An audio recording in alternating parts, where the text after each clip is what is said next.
আসসালামু আলাইকুম viewers, welcome to my channel. আমি কাউসারা নূপুর। আজকে ঘরে কিভাবে মেয়োনিজ তৈরি করতে হবে এবং মেয়োনিজে কাঁচা তেলের গন্ধ বা ডিমের গন্ধ কিভাবে দূর করতে হবে সমস্ত টিপস সহ আজকে ভিডিও দেবো, তাই পুরো ভিডিওটা অবশ্যই একটু মনোযোগ সহকারে দেখবেন।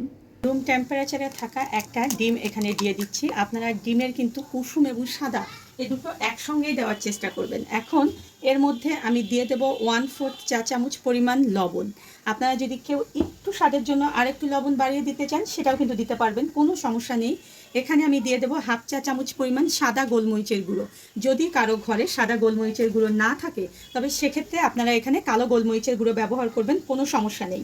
এখন এখানে আমি দিয়ে দেবো হচ্ছে 1 চা চামচ পরিমাণ হোয়াইট ভিনেগার। এটা আপনারা যে কোনো ব্র্যান্ডের হোয়াইট ভিনেগার ব্যবহার করতে পারবেন, এখানেও কোনো সমস্যা নেই। 1 চা চামচ পরিমাণ এখানে আমি লেবুর রস দিয়ে দিলাম। আর লেবুর রস দিলে এই যে কাঁচা ডিমে যে একটা ফ্লেভার থাকে সেই ফ্লেভারটা কিন্তু এখানে একদম থাকবে না। একটা রসুনের কোয়া দেখুন যে আমি এখানে একটু টুকরো করে দিয়ে দিচ্ছি। এখন যারা দেখা যায় কাঁচা তেলের গন্ধ বা ডিমের গন্ধ পান, এমনিতেই কিন্তু আমি যেভাবে মেয়োনিজ তৈরি করি এখানে কোনো রকম গন্ধ নেই, তারপরও যারা গন্ধ পান তাদের জন্যই শুধুমাত্র এই রসুন এবং লেবুটা দেওয়া। আমরা যদি ভিনেগারটা এখানে বাড়িয়ে দেই তাহলেও কিন্তু আমাদের মেয়োনিজটা হবে, তবে লেবুর রস দিলে এখানে কোনো রকম গন্ধ থাকবে না। আমি দেখুন যে এখানে 1 টেবিল চামচ পরিমাণ চিনি দিয়ে দিলাম। আর এখানে আমি ব্যবহার করব 1 টেবিল চামচ পরিমাণ গুঁড়ো দুধ। এইভাবে করে মেয়োনিজ বানিয়ে দেখবেন যে আপনারা আগে যেভাবে মেয়োনিজ বানিয়েছেন তার চেয়ে এর টেস্ট সম্পূর্ণ আলাদা কিনা। এখন 1 মিনিট এটাকে আমি ব্লেন্ড করব। পুরোপুরি 1 মিনিট কিন্তু আমার ব্লেন্ড করতে হবে না, তার চেয়ে একটু কম সময় করলেই দেখুন যে এরকম তরল হয়ে যাবে। এখন আমি আপনাদেরকে দেখাচ্ছি যে রান্নার তেল বা সয়াবিন তেল এখানে আমি 240 মিলি নিয়েছি। এখন এটাকে আমি ধীরে ধীরে মিলাবো এবং ব্লেন্ড করতে থাকবো। কখনোই একবারে পুরোটা দেওয়া যাবে না, দেখুন আস্তে আস্তে দিলেই আপনি বুঝতে পারবেন যে কতটুকু লাগবে।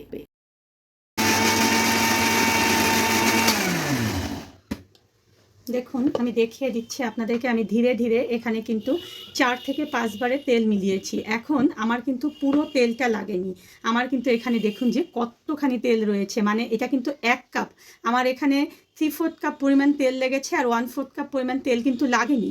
এই অবস্থায় আমার মেয়োনিজটার ঘনত্ব দেখুন যে একদম খুবই সুন্দর হয়ে গিয়েছে, দেখেছেন? এটাকে যদি আমরা ফ্রিজে রাখি তাহলে এটা কিন্তু আরও একদম ঘন হয়ে যাবে। এই অবস্থায় এসে আমরা আর এখানে তেল মিলাবো না। বেশিরভাগ ভিডিওতে অনেকেই বলে থাকেন যে 1 কাপ তেল দিতে হবে, কিন্তু আমি একটা টিপস আপনাদেরকে বলে দেই, যখনই দেখবেন যে আপনার একটা সুন্দর ঘনত্বে চলে এসেছে তখনই কিন্তু তেল দেওয়াটা বন্ধ করে দেবেন। আর এটাই হচ্ছে একেবারে পারফেক্ট মেয়োনিজ এবং পারফেক্ট টেস্ট। তারপরও আপনারা এখানে টেস্ট করে দেখবেন যে আরও চিনি বা লবণ খেতে চান কিনা। যদি খেতে চান তাহলে সেক্ষেত্রে আপনারা আরও চিনি বা লবণ এখানে মিলিয়ে নেবেন। দেখুন মেয়োনিজটার ঘনত্ব এতটা সুন্দর হয়েছে আর এটার কালারও কিন্তু অপূর্ব সুন্দর। কেউ যদি একেবারে ধবধবে মেয়োনিজ করতে চান তবে সেক্ষেত্রে আপনারা ডিমের কুসুমটাকে এড়িয়ে চলবেন। তার মানে হচ্ছে আপনারা ডিমের কুসুমটা তুলে নিয়ে এক্ষেত্রে দুটো ডিমের সাদা অংশটা ব্যবহার করবেন।